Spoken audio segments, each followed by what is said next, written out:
When we compare functional magnetic resonance imaging and electroencephalography, or fMRI and EEG, we see that they each have their weaknesses and their strengths. They each record different kinds of physiological activity. fMRI records regional blood flow. EEG records variation in electrical potential at the scalp. And this means that they reveal different things. So fMRI gives us a signal which we can localize in space. We can say where there's been an increase or a decrease in regional blood flow. But it gives us a lousy time resolution because it takes us about 5 seconds to find that change. EEG is the other way around. We get excellent time resolution. We can spot changes in the currents that we're measuring that are less than a millisecond, but we have very little idea where they're coming from. We might be able to identify a quarter of the brain. It's difficult to get much more precise than that. Every measurement technique will have its limitations. The brain is very, very difficult to approach. And so, as new imaging techniques become available, one thing that people are doing is asking themselves how these can be combined in order to develop a more precise registration of what's going on in the brain. One of these newcomers to the menagerie of neuroimaging techniques might seem to combine the worst of both worlds, although it's pretty cool from a science fiction point of view. Near-infrared spectroscopy, or NIRS, uses pairs of light emitters, LED, and light sensors, which are placed in a cap on the skull so that the light is shone literally through the skull and variations in the signal received are recorded by the sensor. What causes that variation? Well, blood flow. Much like fMRI, what you can record are changes that are due to underlying changes in blood perfusion.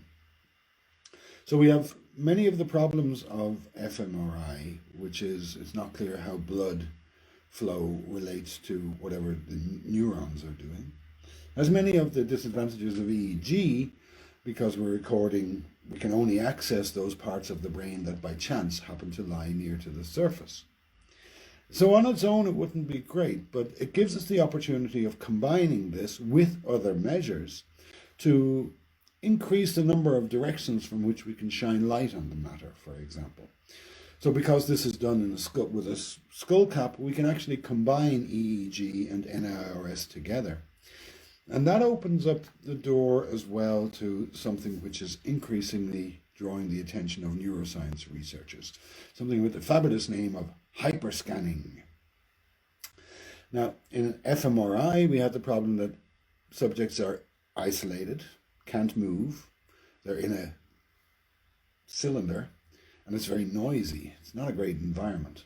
EEG places less restrictions. There are restrictions in how much you can move, but you can get around, you can walk around with an EEG set on.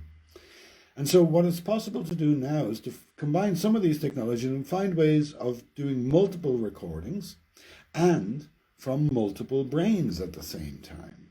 So we can, EEGs, fMRI and NIRS are all separate technologies, but combining them gives us the opportunity to record from more than one brain at the time. Again, this is going to pose challenges, but one reason this is motivated is the fairly recent recognition that when we interact with each other socially, what's going on in the brain is completely changed. We are not islands, we are not isolated from each other. And the manner in which brain activity is modulated by social interaction is largely unknown, but we know it to be profoundly important. Leonard Schilbach, this notable neuroscientist and psychiatrist, has recently dubbed this the dark matter of neuroscience. What we find when people interact socially in various ways is that their brains become couples. Their brains become non-independent of each other. We are non-independent of each other when we interact. Think of two hands in a handshake. The people don't lose their identity, but the hands become coupled. They become non-independent. So it is too with brains. Now, hyperscanning is very, very interesting. NIRS and EEG are both lousy signals, but we can combine them and we can record from multiple people at the same time. Fmri is more difficult, obviously. There is a lab in Texas that has multiple Fmri machines in one room, and you can ask some questions under these circumstances. We have a very slow changing signal, so we can't do anything that involves real-time coordination, which is nearly everything that's involved in social interaction. So we can't have people really conversing, for example, gesturing, really being with each other, and you can't move in the scanner. You can push a button at the experimenter's request, and so we can do sort of intellectual games, abstract forms of coordination. One area that's of interest to cognitive scientists is prisoner's dilemma games. In a prisoner's dilemma, we look at the way that people cooperate or work against each other under various circumstances. So supposing there are two prisoners, prisoner A and prisoner B, and the authorities come to them and they want information from them. And if prisoner A stays silent, doesn't cooperate, and prisoner B stays silent, they each serve 1 year in prison. But prisoner A knows that if he betrays prisoner B, then he will go free, and prisoner B will serve 3 years in prison. Kind of mean.